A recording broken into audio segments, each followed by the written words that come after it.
발명왕이라고 알려진 사람, 우리 초등학생들부터 이 사람에 대해서는 모르는 사람이 없을 텐데요. 토마스 에디슨이라는 사람입니다. 에디슨은 약 한 1000개 정도 발명품이 있다고 하죠. 우리가 지금 이렇게 환하게 빛을 보고 있는, 물론 이전구는 아닙니다만은 백열전구, 그게 에디슨의 발명품으로 세계를 밝게 하는데 아주 귀하게 쓰임받은 그런 사람이기도 합니다. 에디슨은 수많은 발명을 했기 때문에 실패도 굉장히 많이 했을 것입니다. 그리고 아마 실패할 때마다 자신의 그 실패에 대한 좌절감 때문에 몸부림쳤을지도 모르겠습니다. 그래서인지 그가 말한 이런 명언들이 이렇게 있는데, 그것 보면 대부분 다 실패를 두려워하지 말 것, 그 다음에 열심히 할 것, 최선을 다할 것, 그런 내용들이 굉장히 많아요. 예를 들면 천재는 90%의 열심과 10%의 영감으로 한다라든지, 그죠? 또 우리가 잘 아는 말이 또 뭐가 있습니까? 실패는 성공의 어머니다라는 말, 바로 그런 말입니다. 에디슨이 실패를 많이 하면서 자기가 좌절을 겪고 그 마음의 체험이 있기 때문에 그런 말을 한 것이죠. 실패는 뭐다? 성공의 어머니다. 그런 이야기를 하는 거예요. 실패를 하면 대부분 사람들은 아무것도 안 하려고 합니다. 좌절하고 낙심하고 내팽개쳐 버리려고 하는 것이죠. 그러나 에디슨은 뭐라고 얘기를 합니까? 거기서 그쳐서는 안 된다. 그 실패가 실패로 끝나는 것이 아니라 너를 더 앞세워 가기 위하여 너는 최선을 다해야 한다 라고 그렇게 이야기를 하면서 실패는 성공의 어머니다, 그렇게 이야기를 했던 것이죠. 여러분, 에디슨뿐만 아니라 우리는 그런 이야기도 알고 있습니다. 속담에도 많이 있습니다만, 사람은 뭐를 통해서 배운다? 실수를 통해서 배운다, 그런 이야기도 있지 않습니까? 결국은 실패든지 실수이든지 그 무엇이든지 사람을 굉장히 힘들게 하고 좌절하고 낭망하게 만드는 것이지만, 거기에서만 그쳐서는 안 된다. 그것을 딛고 일어설 때 비로소 이 실패가 이 미래에 대한 토대가 되고, 이 실수가 그야말로 나의 진일보에 대한 토대가 된다. 그렇지 않으면 그건 그냥 실수일 뿐이고 실패일 뿐이다. 이런 이야기가 있는 것이죠. 그렇습니다. 사람은 실수할 수 있고 실패할 수 있습니다. 그렇기 때문에 실패하지 않으려고 노력하고 실수하지 않으려고 노력을 하는 게 인생입니다. 그럼에도 불구하고 실수하지 않을 수 없고 실패하지 않을 수 없기 때문에 실수하고 실패할 때가 있는 것이죠. 그러면 그거를 두려워해서는 안 되는 것이죠. 이런 말들이 요구하는 게 뭡니까? 그걸 두려워하다가는 아무것도 못한다. 이건 좀 밥맛이 없을 것 같아가지고 무서워 장못당부냐 이런 거 있잖아요, 그죠? 실패가 두려워서 뭘 이렇게 못한다, 이런 것에 대한 것에 어떤 그 경계심, 그런 것들을 가지고 실패는 성공의 어머니다, 또 실수를 통해 배운다, 이런 말들이 있는 것입니다. 근데 사실 실수를 통해서 뭘 배우고 실패를 통해서 뭘 성공하는 경우는 사실상 많지 않다고 합니다. 이런 명언이 있는 것에 비해서 많지 않다고 그래요. 실수는 그저 실수로 끝날 때가 많고 실패는 그저 실패로 끝날 때가 굉장히 많다는 것입니다. 실수를 하고 나서 내가 이 실수를 다시는 반복하지 말아야지라고 생각하지만 많은 경우에 또 그걸 반복한다는 겁니다. 실패를 하고 나서 이 실패의 원인이 무엇인지를 고민하면서 이것 하지 말아야지 그러지만 알고 보면 많은 경우에 또 그걸 하고 있더라는 겁니다. 그게 이 인생의 연약함이다, 그런 이야기를 하는 것이죠. 그러면서 뭐라고 얘기를 합니까? 왜 지난번에 실수해놓고 하지 않는다 하더니 또 했냐라고 하면 나도 잘 모르겠다, 어쩔 수 없이 그렇게 됐다, 그렇게 이야기를 한다는 겁니다. 가만히 보면 그런 것이 많은 것 같아요, 그죠? 근데 이런 것들이 많다고 하니까 우리는 그럼 도대체 무슨 근거로 그런 이야기를 하는지 한번 살펴볼 필요가 있지 않겠습니까? 이것과 관련해서 UC 버클리, 캘리포니아 대학의 버클리 캠퍼스, 거기에서 고전학을 가르치고 또 그 다음에 이제 이쪽에 와서 위스콘신 대학에서도 고전학을 가르치던 로버트 그린이라는 교수가 있습니다. 이 교수가 책을 하나 썼는데, 물론 심리학과 관련된 그런 책일 것입니다. 책을 하나 썼는데 그 책의 제목이 뭐냐? 우리 번역으로 말하면 인간 본성의 법칙이라는 책입니다. 인간 본성의 법칙, 아주 베스트셀러예요. 나중에 한번 기회가 되시면 한번 사서 읽어보셔도 좋을 것 같습니다. 아주 베스트셀러예요. 이 인간 본성의 법칙에서 이 로버트 그린은 뭐라고 이야기를 했느냐? 바로 이 인간의 이런 모습들을 이렇게 표현했습니다. 사람은 대부분 자신의 행동이 자기의 의지에 따른 것이라 생각하는 경향이 있다. 자신의 행동을 자기가 통제하지 못하는 경우가 있다고 생각하면 상상만으로도 소름이 끼친다. 하지만 실제로는 그게 진실이다. 우리는 내면 깊숙한 곳에 있는 여러 힘의 지배를 받는다. 그 힘은 의식보다 낮은 수준에서 활동하면서 우리의 행동을 좌우한다. 이렇게 기록하는 겁니다.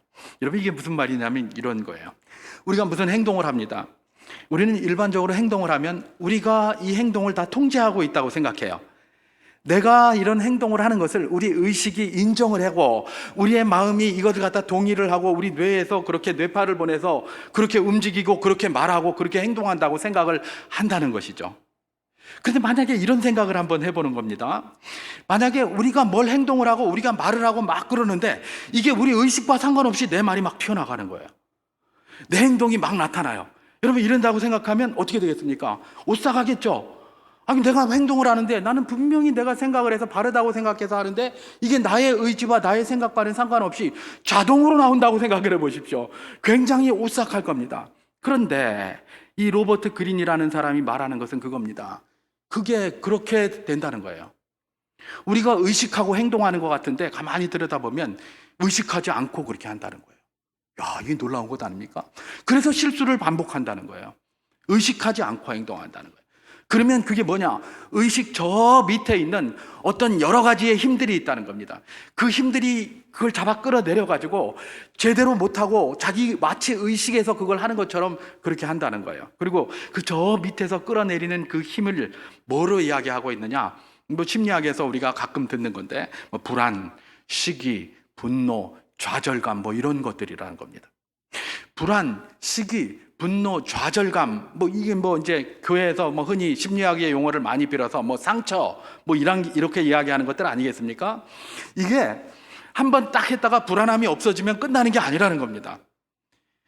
한번 딱 생기면 소위 그 과학에서 말하는 에너지 보존의 법칙처럼 없어지는 게 아니라 저 밑에 깔려 있다는 겁니다. 저 의식의 저 아래쪽에, 의식의 밑바닥에 그게 있다가 동일한 상황이 되면 자기도 모르게 그게 튀어나온다는 거예요. 그래서 자라보고 놀란 가슴, 소뚜껑 보고도 놀란다고 그랬잖아요. 잘한 줄 알고. 자라만 보면 막 그런 거예요. 우리가 뭘 보고 한번 충격받았어요. 트라우마가 생겨요. 소위. 그러면 계속 그거 보면 아무것도 아닌데도 두려움이 있잖아요. 이게 바로 그런 거예요. 저 밑에 있는, 나는 내가 생각을 하고 내가 의식해서 모든 걸 행동하는 것 같은데 알고 보면 저 밑에 있는 그런 것들, 그런 힘들이 우리의 의식을 사로잡고 우리의 의지를 사로잡고 결국은 우리의 행동을 좌우하고 있다. 그게 바로 뭡니까? 로버트 그린이라는 이 대학자가 갈파한 그런 내용이라는 것입니다. 그런데 말입니다, 이 로버트 그린은 이런 저 밑에 있는 그런 힘들 말입니다. 무슨 불안, 두려움, 갈등, 뭐 그다음에 좌절감 이런 것들을 이런 전체적인 이런 감정들의 총체를 뭐라고 얘기를 하느냐? 인간의 본성이다, 그렇게 하고 있었어요. 굉장히 기독교적 바탕인 것을 볼 수가 있죠. 인간의 본성이라는 거예요. 여러분, 성경은 인간의 본성을 뭐라고 얘기를 합니까? 죄인이라고 얘기를 합니다. 인간의 죄된 본성이에요. 이런 인간의 죄된 본성들이 사람을 자꾸 뭘로 만듭니까? 자꾸 끌어내려가지고 의식을 하고 바르게 행동하지 못하도록 무의식, 어떻게 보면 무의식 중에 그렇게 행동하도록 만든다는 겁니다. 여러분, 이건 사실 성경에 나오는 내용이죠. 로마서 7장에 나오잖아요. 그죠? 사도 바울이 내 마음으로는, 내 의식으로는 하나님이 기뻐하시는 것을 하고 싶은데 내 아래에서 저 밑에서 나를 끌어내리는 뭔가가 있는 거예요. 이게 바로 뭡니까? 육신의 본성이에요.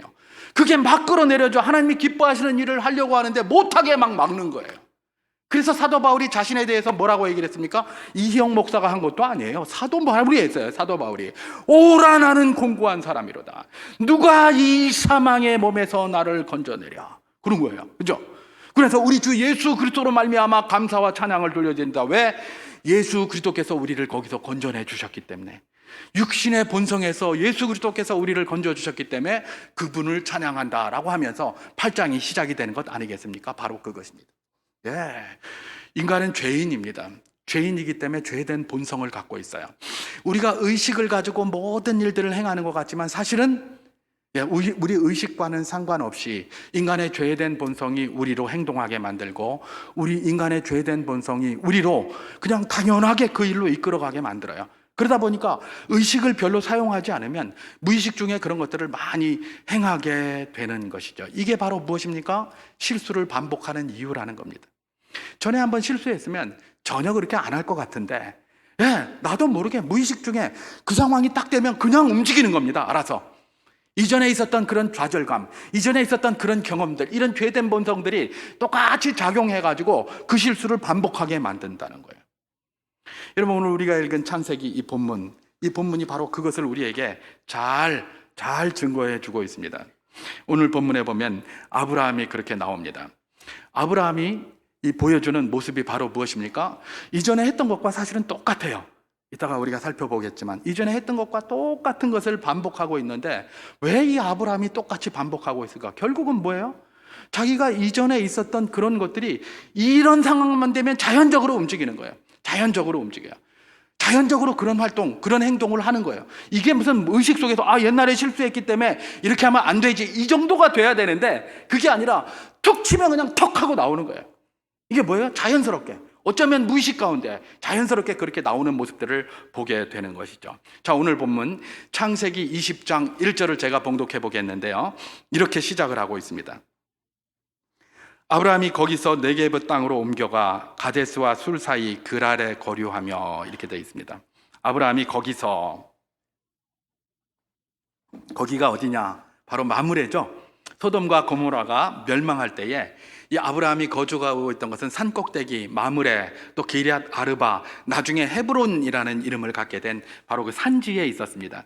거기에서 쭉 밑으로 내려가 가지고 남방 네게브 남방 지역, 애굽으로 나가려면 유대 밑에 남쪽에 광야 있는 그쪽입니다. 그쪽에 내려오다가 가데스와 술 사이 그랄에 거류하였다, 이렇게 됩니다. 이 그랄은 블레셋 땅입니다. 블레셋 땅인데, 여러분 혹시 나중에 이제 댁에 돌아가셔서 저 유대에 이렇게 지도를 이렇게 한번 보면 헤브론은 아주 꼭대기, 아주 황량한 산 꼭대기에 있어요. 그럼 그랄은 어디에 있느냐? 그 애굽으로 내려가는 길목인데요, 이렇게 블레셋 쪽으로 이렇게, 그러니까 지중해가 여기 있으면 여기서 서남쪽으로 이렇게 가다 보면 거기에 아주 푸른 초원이, 그림이 푸르게 돼 있습니다. 지도에도. 거기가 그랄이에요. 소돔과 고모라는 어디에 있습니까? 요거 반대편이죠. 요쪽에 있어요.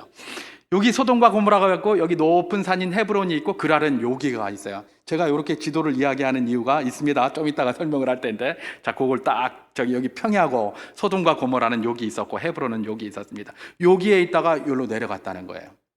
왜 내려갔을까? 학자마다 그들가 사실은 헤브론은 어떤 곳입니까? 하나님 앞에 교제하던 곳이잖아요. 이름 그 자체가, 그죠? 그리고 하나님이 거기에 좀 갔으면 하는 곳이었어요. 그래서 이 롯이 소돔과 고모라를 선택했을 때 자기는 반대인 산꼭대기로 올라갔잖아요. 거기가 어떻게 보면 하나님이 거기에 거주하기를 원하시는 그런 곳이었던 것이죠. 근데 거기에 있던 아브라함이 갑자기 네겝으로 내려갔더니 가데스와 술 사이에 그랄에 거주하게 됐다는 거예요. 왜 내려갔을까? 성경에 정확히 이 사람이 왜 내려갔는지 기록이 안 나와 있기 때문에 학자들마다 다양한 추론을 합니다. 그래서 예를 들면 구약 주석의 명가로 알려져 있는 카일 같은 사람은 이렇게 얘기를 합니다. 아브라함은 유목민이었기 때문에 물과 목초지를 찾기 위해서 그리로 내려갔다, 그렇게 얘기를 합니다.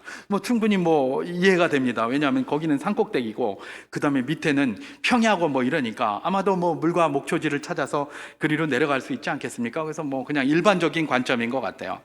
그리고 존 칼빈은 뭐라고 이야기를 하느냐? 아브라함이 머물던 헤브론 지역은 해쪽 속의 땅이었는데 해쪽 속에 위협이 있었기 때문에 아브라함이 글로 내려갔다, 이렇게 추론을 해요. 해쪽 속이 땅인 건 맞아요.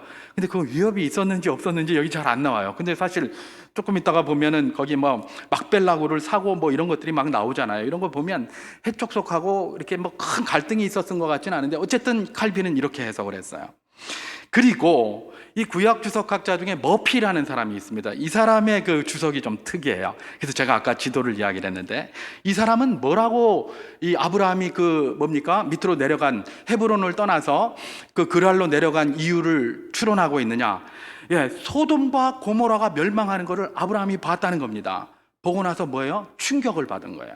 제가 그 부분을 한번 봉독해 보도록 하겠습니다. 창세기 19장 27절에서 28절 말씀입니다. 제가 봉독하겠습니다.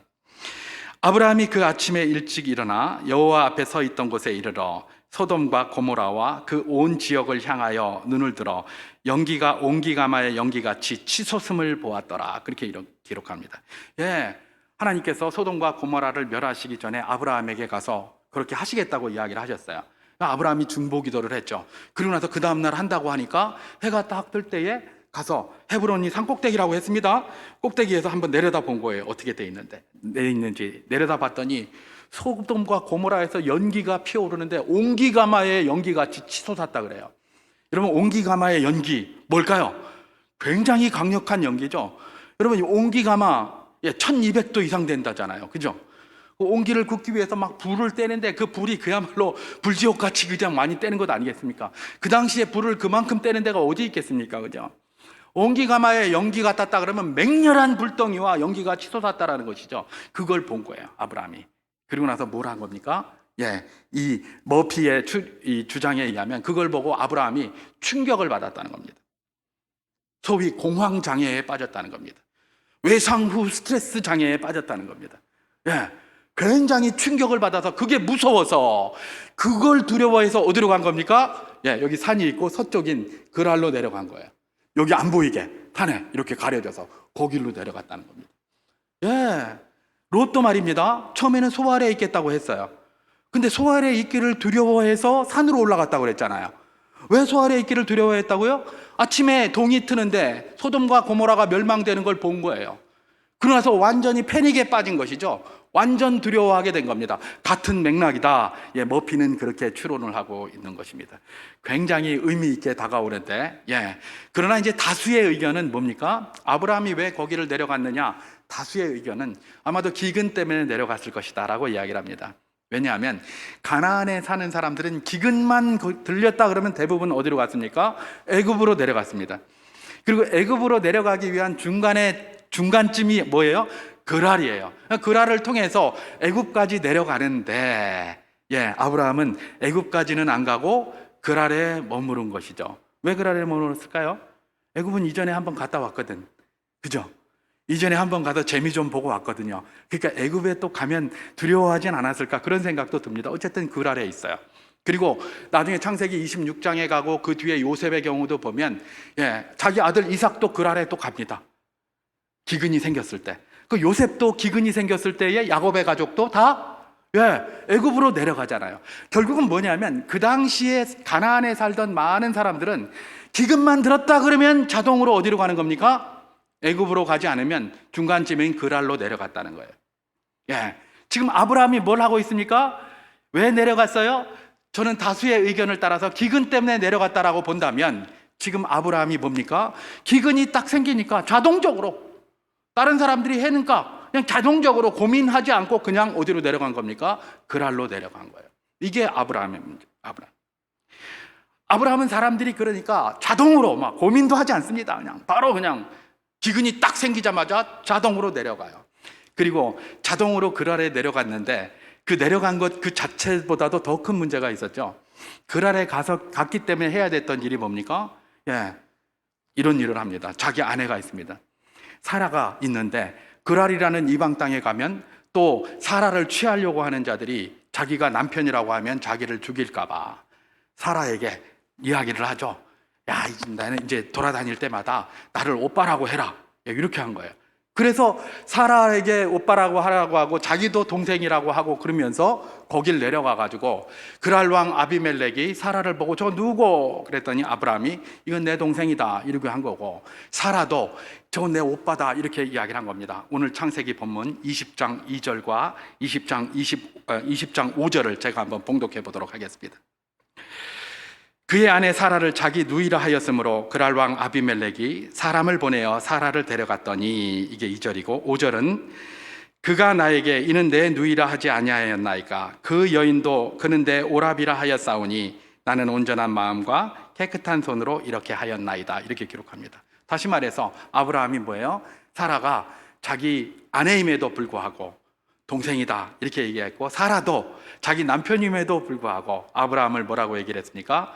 내 오라비다 이렇게 이야기를 했다는 겁니다. 그래서 이 아비멜렉이 그 여인을 데리고 갔고, 그 저녁에 하나님께서 나타나셔서, 꿈에 나타나셔서 아비멜렉에게 니 죽을락 하나, 이 여자 바로 돌려보내라! 그러면서 거기에서 돌려보내게 만드는 그런 내용이 거기 기록된 것이죠. 여러분, 근데 이게 어디에 나오는 이야기죠? 이미 창세기 15장에 나오는 일이에요. 지금 아브라함이 이상하게 창세기 12장에 처음에 시작했던 그걸 그대로 반복하고 있습니다. 그때는 장소만 달랐습니다. 장소만 애굽이었어요. 애굽으로 와가지고 사람들이 자기를 위해할까봐 자기 동생, 아내인 사라에게 내 동생이라 하라 이렇게 했고, 동생이라고 하니까 바로가 데리고 가서 자기 궁으로 데리고 들어갔잖아요. 그때 하나님이 또 나타나셔서 쓸데없는 짓 하면 너 큰일 날 줄 알아 이래가면서 하나님이 그래서 결국은 나올 때에 바로가 손 다 들고 많은 재물을 줘서 그렇게 내보냈잖아요. 혹시 아브라함이 그때 재미를 좀 봐서 그랬는지는 몰라도 똑같은 짓을 반복해서 하고 있는 거예요. 근데 사실은 아브라함이 그때 얼마나 긴장을 했겠습니까? 또 하나님이 기록은 되어져 있지 않지만 얼마나 아브라함의 그런 잘못된 점을 가지고 탄식을 하셨겠습니까? 이미 경험이 있는 거예요. 근데 24년 전과 똑같은 실수를 그대로 반복하고 있습니다. 부전자전이라고 나중에 창세기 26장 가면 이삭도 자기 아버지가 했던 거하고 똑같이 합니다. 똑같이 해요. 전혀 변함없이 반복되는 실수를 하고 있다는 겁니다. 여러분, 이게 만약에 이전에 24년 전에 이랬는데 아이고 그때 그 경험을 생각했다면 지금은 그렇게 하지 않았을 겁니다. 지금은 만약에 헤브론에서 기근이 생기면 그랄로 안 내려갔을 거예요. 그냥 자연스럽게 기근이 생기면 그랄로 확 내려가는 게 아니라, 하나님, 주님께서 이 땅에 있으라고 했는데 여기 어떻게 해야 되겠습니까? 기근 때문에. 물어라도 봤을 텐데 그게 없어요. 기근 생기니까 바로 그랄로. 그리고 그랄로 내려가니까 바로 뭐예요? 내 아내가 아니고 내 동생. 얘 이러고 앉았는 거예요. 그냥 막 고민하고 이전에 있었던 일, 애굽에서 있었던 일, 그 고민하지도 않습니다. 그대로 합니다. 근데 사실은 보면 24년 전에 아브라함이 오히려 지금 이 본문의 아브라함보다 훨씬 낫습니다. 24년 전에 아브라함은 똑같은 일을 애굽에서 했지만 그때는 어떤 때입니까? 자기가 갈 바를 알지 못하고 가나안에 왔잖아요. 근데 왔는데 기근이 들었어요. 그러니까 어찌할 바를 몰라서 왔다 갔다 하다가 애굽으로 내려갈 수 있었고, 또 거기에서 당연히 관행적으로 하는 사람이니까 그렇게 했어요. 자기 아내를 동생이라고 하고 그렇게 했어요. 24년 전에 그랬단 말이에요. 근데 지금은 뭐예요? 이미 하나님 앞에 부름받아서 하나님 은혜를 체험하고 한 게 24년이 쌓였어요. 지금은 그때 신앙하고 아브라함의 신앙이 다른 신앙이에요. 그렇잖아요. 24년 동안 하나님을 그렇게 경험하고 살았는데, 그런데 와가지고 똑같은 짓 하고 있어요. 그죠? 그리고 그때보다 더한 짓이 있어요. 여러분, 이때가 아브라함의 나이가 99세입니다. 그리고 요 일이 있기 전에 소돔과 고모라의 사건이 있었고, 소돔과 고모라의 사건이 있기 전에 하나님께서 천사 둘과 함께 아브라함을 방문하셨습니다. 뭘 얘기를 하셨죠? 내년 이맘때에 너에게 아들을 주겠다라고 이야기하셨어요. 자, 그러면 내년 이맘때에 아들을 주겠다라는 그 약속의 말씀을 붙잡은 지 조금 시간이 지난 다음에 이 일이 일어난 거예요. 다시 말해서 지금 사라의 복 중에 이삭이 있을 수 있었겠습니까? 없겠습니까? 있을 수 있다는 겁니다. 그렇잖아요. 내년 이맘때 낳아야 되니까. 사라의 복 중에 이삭이 이미 잉태되었을 가능성이 굉장히 높은 것이죠. 그런데 거기다가 대고 뭐라고 합니까? 이건 내 동생이다. 그래서 아비멜렉이 데려가게 만들었다는 거예요. 이건 뭐예요? 하나님의 약속 들은 지가 몇 달 전에 들었는데 그걸 갖다가 다 잊어먹고 그딴 소리, 자기 위기에 딱 빠지니까 그렇게 딱 하는 거예요. 그럼 이건 뭘 이야기를 합니까? 오히려 24년 전보다 훨씬 더 악한 거예요. 훨씬 더 신앙적으로 하나님의 은혜 가운데 성숙되고 많은 체험을 했음에도 불구하고 그 일을 하고 있는 모습, 이게 바로 뭡니까? 아브라함이라는 겁니다. 근데 사실 이런 아브라함의 모습 굉장히 탄식스럽고 안타깝습니다만은 이게 인간의 본성이에요. 인간의 본성, 그 이야기를 하고 싶은 거예요. 인간이 실수를 왜 반복하느냐? 우리가 보면 나는 안 그럴 것 같은데 왜 이렇게 하노? 그럴 것 같습니까? 아브라함은 한 단면을 이야기할 뿐입니다. 아브라함은 사실 대단한 모델 아닙니까? 우리 믿음의 조상이라는 모델이에요. 그래서 뭔가 다를 것 같은데 그 사람도 그래요. 그렇다면 우리는 어떻겠습니까? 우리도 결코 다르지 않다는 것들을 잘 보여주는 것 아니겠습니까? 그래서 여기까지 하고 도전 몇 가지 받아보고 마치려고 하는데요. 자, 아브라함의 이런 모습들, 우리가 볼 때는 이 실수를 반복하고 잦은 실수를 반복하는, 그것도 아주 그냥 믿음 없는 사람과 이상으로 방불케 하는 이런 잦은 실수를 이렇게 하는 이 모습을 통해서 우리가 받아야 될 도전이 뭔가? 우리도 여전히 아브라함과 크게 다르지 않다라는 사실을 늘 기억해야 된다는 것입니다. 여러분, 아브라함이 왜 그렇게 했다고요? 기근이 들면 그랄 아니면 애굽, 기근이 들면 무조건 그쪽으로 내려가야 돼. 이건 그 사람들이 가지고 있었던 관행이에요. 그죠? 그리고 이게 자기 부인이 아립답고 그러면, 그런 때는 무슨 법이 있는 세상도 아니고 완력의 시대였기 때문에 우리가 살아남기 위해서는 무조건 동생이라고 해야 된다. 그렇지 않으면 남편 죽여버리고 저걸 끌고 가니까 우리가 다 살아남으려면 동생이라고 해야 된다. 이게 그 당시의 사회의 관행이었어요. 그 사회의 관행이었기 때문에 아무 그냥 그 의심 없이 그대로 하는 거예요. 기근이 들어서 이거 왜 기근이 들었지? 하나님, 내 인생에 왜 기근이 들었습니까? 이거 하지 않습니다. 기근 들어서 빨리 먹어야지, 내가 뭘 빨리 해야지, 자리를 옮겨볼까? 이걸 해볼까? 자연스럽게 그냥 툭 치면 툭 나오는 거예요. 아무 생각 없이 툭 튀어나오는 것이죠. 여러분, 이게 뭡니까? 인생이 가지고 있는 한계라는 겁니다. 우리도 자유하지 못합니다. 우리도 소위 관행적으로 하는 것들이 많이 있습니다. 근데 그걸 다 일일이 검사해보지 않잖아요. 그죠? 검토해보지 않습니다. 그러니까 관행적으로 막 하면서 자연스럽게 행하는 것들이 굉장히 많아요. 그런데 주님께서는 이 아브라함의 모습을 통해서 우리에게 도전을 하고 계십니다. 너희가 그렇게 익숙하게 하는 것들, 또 너희에게 익숙해 있고 사람들이 익숙하게 하기 때문에 익숙하게 하는 그것들에 대해서 한번 질문 좀 한번 던져보지 않을래? 그런 도전을 하시는 것이죠. 우리가 익숙하게 하는 것 당연히 맞다고, 때로는 그것 때문에 하나님의 말씀까지도 막 거부하는 경우도 있어요. 그렇잖아요. 예를 들면 우리가 요즘 누가복음 가지고 큐티를 합니다마는 사도 베드로 말입니다. 사도 베드로. 우리 주님께서 뭐라고 얘기를 하십니까? 사도 베드로가 신앙 고백을 열심히 한 다음에 어떻게 했죠? 예수님께서 이제 인자가 장차 예루살렘으로 올라가서 고난을 받고 십자가에 죽고 3일 만에 부활할 것을 이야기를 했습니다. 그랬더니 이 사도 베드로 뭐라 그랬죠? 그런 일이 없습니다. 그러면서 막 에피티마오 막 흔들면서, 예수님 잡고 막 흔들면서 내가 있는데 뭔 소리 하노? 그러면서 막 이랬어요. 하나님의 말씀이 그렇다는데 지가 있기 때문에 그거 괜찮다는 겁니다. 나는 세기 때문에, 나는 힘이 있기 때문에 내 힘으로 다 막아줄 테니까 걱정하지 말라, 이런 이야기입니다. 자기가 늘 평소에 하던 그게 익숙해져 있으니까 그거 당연한 걸로 생각해요. 항상 그런 거 할 수 있을 줄 알아요. 근데 닭 3번 물기 전에 예수님을 3번이나 부인하는 게 누굽니까? 베드로 아닙니까?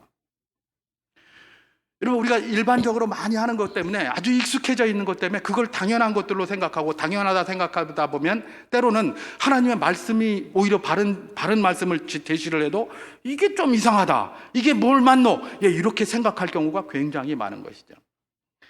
여러분, 우리에게 그런 것이 참 많습니다. 용어에도 그런 게 많이 있어요.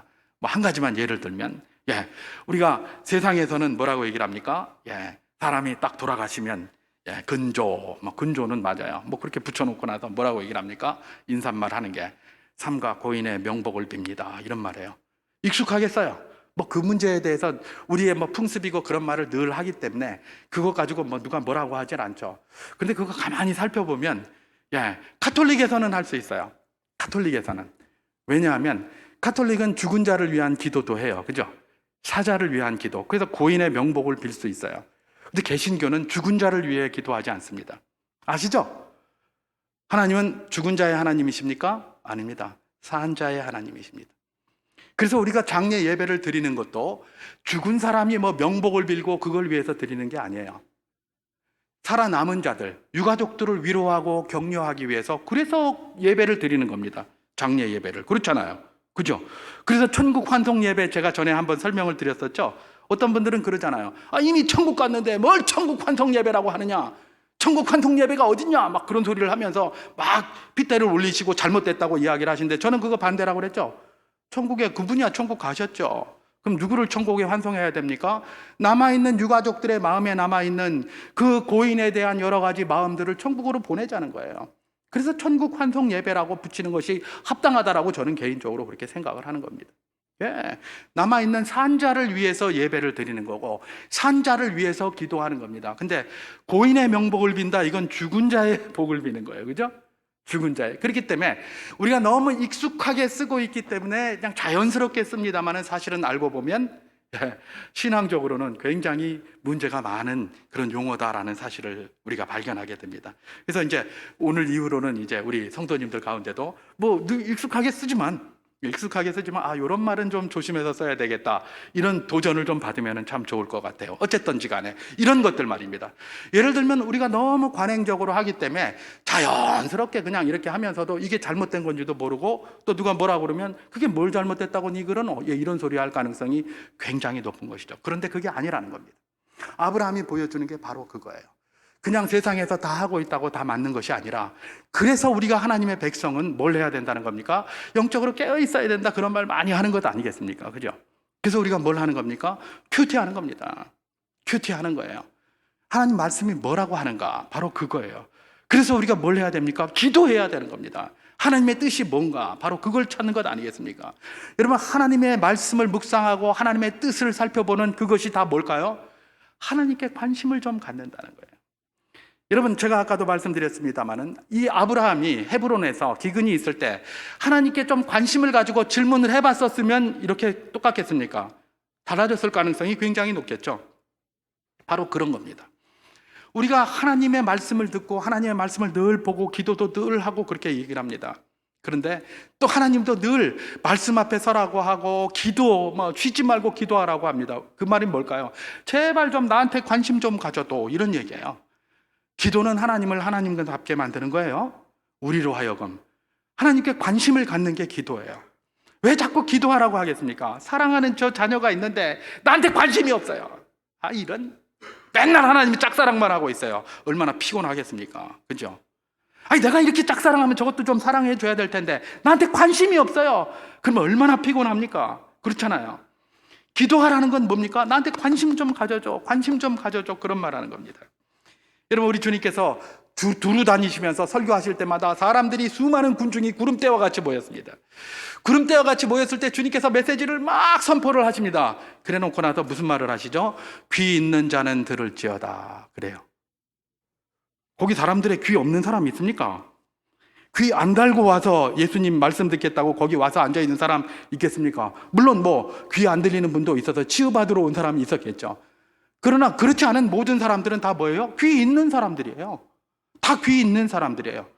근데 왜 귀 있는 사람은 들을지어다 그럽니까? 수만 명이 거기 모여 있는데, 수만의 군중이 거기 모여 있는데, 이야기 다 해놓고 분명히 다 들었을 텐데 귀 있는 사람이 들으라는 그 말은 뭐야 도대체? 그렇잖아요. 누가 귀 있는 사람입니까? 이 귀를 말하는 게 아니죠. 그 귀가, 이 귀를 말하면 귀 있는 사람, 귀 없는 사람, 이게 이해가 안 돼요. 누가 귀 있는 사람이고 누가 귀 없는 사람입니까? 귀 있는 사람은 관심이 있는 사람이에요. 주님께서 이야기를 했습니까? 그 말씀에 관심이 있어서, 그것이 그러한가 하여 날마다 성경을 묵상함으로, 베레아 사람들처럼 말입니다. 그게 귀 있는 사람이에요. 그리고 날마다 이것이 그러한가 하여 묵상만 하고 끝나는 것이 아니라 이 말씀을 어떻게 이해해야 되겠습니까? 기도하는 그런 사람, 그게 귀 있는 사람이에요. 귀 있는 사람이 다른 사람이 아니에요. 하나님 말씀 큐티하고 그거 가지고 기도, 이런 사람이 귀 있는 사람이고, 관심이 있는 자가 자기를 돌아보기 위해 내가 틀린가 맞는가 이걸 살펴볼 수가 있어요. 잠깐 깜빡 잊어버리면 그게 틀린가 맞나 이런 거 상관 안 하고, 그러다 보면 나도 모르게 로버트 그린이 이야기한 것처럼 내 속에 있는 저 밑에 게 툭 튀어나와가지고 그런 상황이 되면 자연스럽게 그 일을 또 하는 거예요. 기근이 오면 자연스럽게 그랄로 내려가고요, 기근이 오면 자연스럽게 애굽으로 내려가고요, 애굽이나 그랄로 갔으면 자연스럽게 내 아내를 뭐라고 얘기를 합니까? 동생이다, 그렇게 얘기를 한단 말이에요. 그게 바로 뭡니까? 우리 인생들이 가지고 있는 한계라는 것입니다. 그래서 우리가 늘 기억해야 될 것, 우리도 아브라함과 전혀 다르지 않고 아브라함의 이런 상황에서 전혀 자유로울 수 없다. 그러니 뭘 해야 된다? 주께서 말씀하시는 바, 하나님 말씀 붙들고 큐티도 하고 쉬지 말고 기도하라는 그 말씀 붙들고, 주의 뜻이 무엇입니까? 이걸 관심을 가지고 자꾸 해야 된다는, 세상을 모든 것들을 쳐다볼 때에 예수라면 어떻게 하실 것인가? 관심을 가지고, 예수님의 뜻에 대한 관심을 가지고 말입니다. 그렇게 하는 겁니다. 그렇게 해야 비로소 사람이 온전하게 그렇게 세워져 가는 것이죠. 그렇게 해도 실수를 수없이 하고 살아가는 게 우리 아닙니까? 사도 바울도 그랬는데요. 그런데 그렇게 안 하고 있다면 이건 전혀 하나님의 백성이나 뭐 이런 거하고 전혀 상관이 없는 것이죠. 그냥 자연스럽게 그냥 무르르는 대로 사는 그런 것에 불과하게 될 것입니다. 아브라함을 통해서 주시는 도전 무엇입니까? 우리도 아브라함의 경우에서 자유롭지 못하다. 그러니 하나님 은혜에 관심을 가지고 말씀 붙들고 기도하는 복된 삶을 살았으면 좋겠다라는 그런 도전을 받아야 될 것입니다. 한 가지 더 받을 도전이 뭐가 있겠습니까? 그야말로 믿음 공동체의 중요성입니다. 여러분, 우리가 교회에 모이고 우리 소그룹 구역으로 모이고 하는 이 공동체가 얼마나 중요한지 모릅니다. 우리 믿음을 견인하는 겁니다. 우리 믿음을 견인해요. 성도의 견인. 우리 그 칼빈주의 5대 교리에 그런 게 있습니다. 하나님께서는 우리를 끝까지 구원의 백성으로 인도해 주실 것이에요. 어떤 방식으로? 그런 믿음의 공동체를 통해서 우리 믿음을 견인해 가시는 거예요. 나 혼자서 다 할 수 있으리라. 천만의 말씀이야. 아브라함이 헤브론에 있을 때는, 그 공동체에 있을 때는 하나님과 아름다운 관계지만 아브라함이 그랄로 내려가는 순간 그랄 사람처럼 돼버립니다. 로마에 가면 로마 시민처럼 행동하라. 그렇게 행동하지 않는 자를 욕하잖아요, 세상에서는. 로마에 가면 당연히 로마 시민처럼 하게 돼 있어요. 그게 인생이에요. 그게 인생이에요. 그러니까 믿음의 공동체에 있으면 믿음 있는 사람처럼 행하게 돼 있고요, 믿음 없는 데 가 있으면 믿음 없는 사람처럼 행하게 돼 있어요. 이게 너무 자연스러운 거예요. 너무 자연스러운 거. 그리스도인들 가운데 특별히 어떤 분들 그런 얘기 많이 하셨잖아요. 저 그리스도인들 말이야, 교회에서는 멋진 생활하고 밖에 나가면 무슨 멍터리고 막 이런 얘기를 해요. 그 사람 말처럼 교회에서도 열심히 하고 밖에서도 잘하면 최고 좋지요. 근데 사람이 그렇게 잘 안 돼요. 그 교회에서만이라도 열심히 해야죠. 여기는 믿음의 공동체니까. 원래 사람이 그래요. 그 공동체가 어디냐에 따라서, 어디에 속해 있느냐에 따라서 사람의 행동이 달라진다니까요. 요즘은 그렇게 하는지 모르겠는데 이전에 그런 말이 있었잖아요.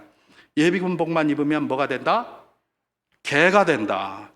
요즘은 개가 사람보다 더 존경받는데 개를 무시하는 것 같아서 죄송스럽긴 한데 이전에 그런 말이 있었어요. 예비군복만 입으면 개가 된다고 그랬어요. 과연 그래요?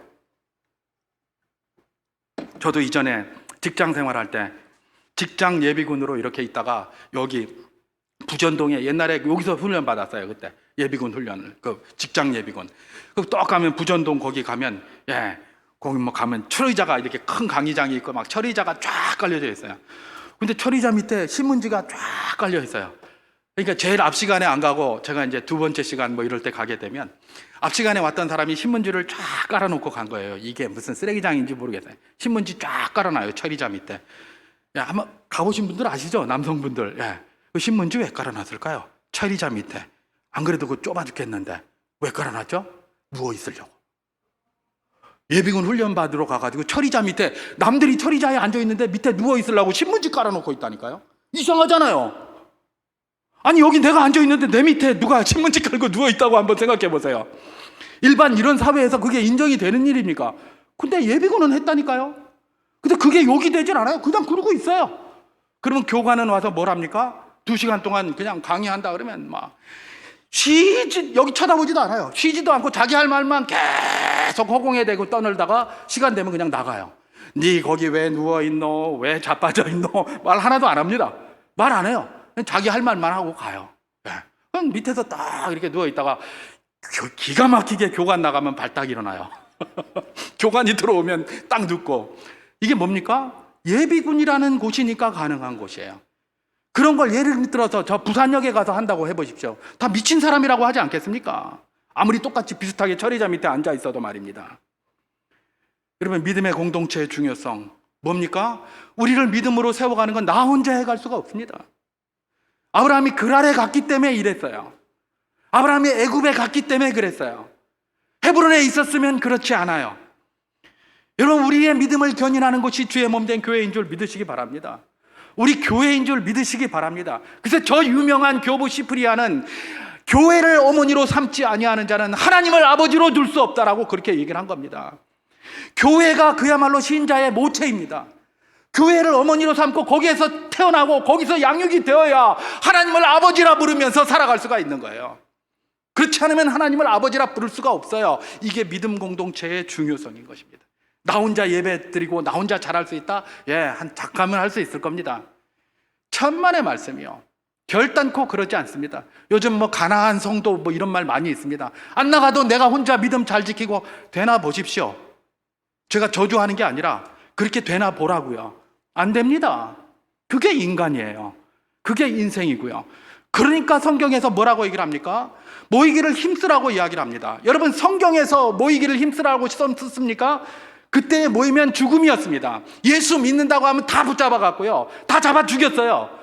그런데도 모이기를 패하는 자들의 어떤 습관과 같이 하지 말고, 위험하고 어려움이 있고 뭐 이런 상황이 오면 볼면 볼수록 더 힘써 모여라, 그렇게 얘기를 하는 거예요.